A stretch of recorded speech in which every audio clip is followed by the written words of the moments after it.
Cette semaine, pour le Petit Geste Vert, je suis en Beauce, à Sainte-Marguerite, dans une école fort dynamique, l'école L'Étincelle, où ils se brassent plein de projets. D'ailleurs, des étincelles, ils en ont dans les yeux, ces jeunes-là, qui font des projets en environnement, en entrepreneuriat. Bref, est-ce qu'on est prêts, gang? Oui! 2, 1, action!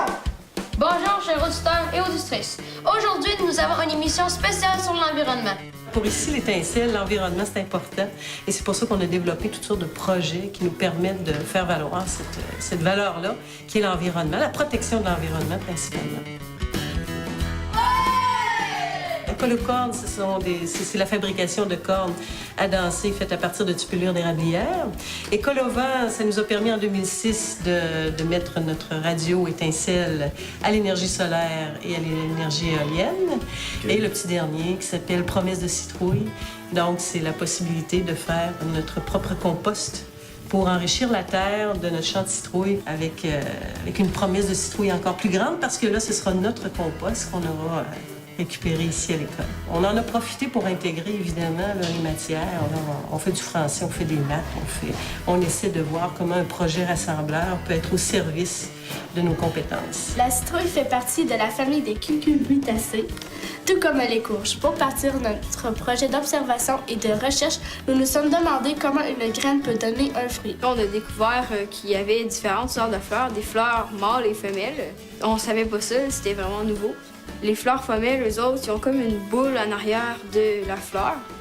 Ça, la fleur, elle va tomber, puis la boule, ça va devenir une citrouille. Le projet de compost, ça a commencé comment ici?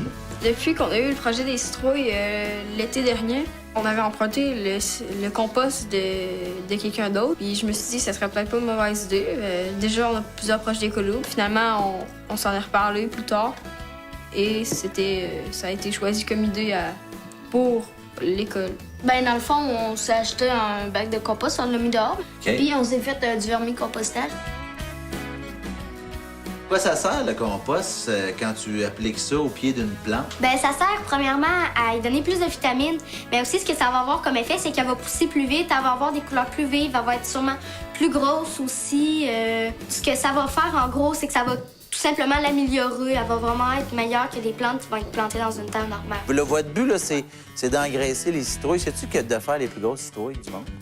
Non, pas vraiment. Notre but, nous autres, c'est vraiment de recycler. Puis, dans le fond, on sert de ce compostage-là pour planter nos plantes. Fait que, dans le fond, c'est bon pour l'environnement. Oui. Puis aussi, on s'était parlé que si on avait vraiment une bonne grosse quantité, qu'on pourrait peut-être en vendre aussi. Ah, là, les entrepreneurs ressortent en vous. C'est important pour vous, cette volonté d'inculquer des notions environnementales aux jeunes? Oui, mais je pense que c'est important. Hein? C'est l'environnement. Pour les enfants, ils ont cette sensibilité-là. Là. Pour eux, préserver... ils sont attentifs à ça. Ils sont réceptifs aussi.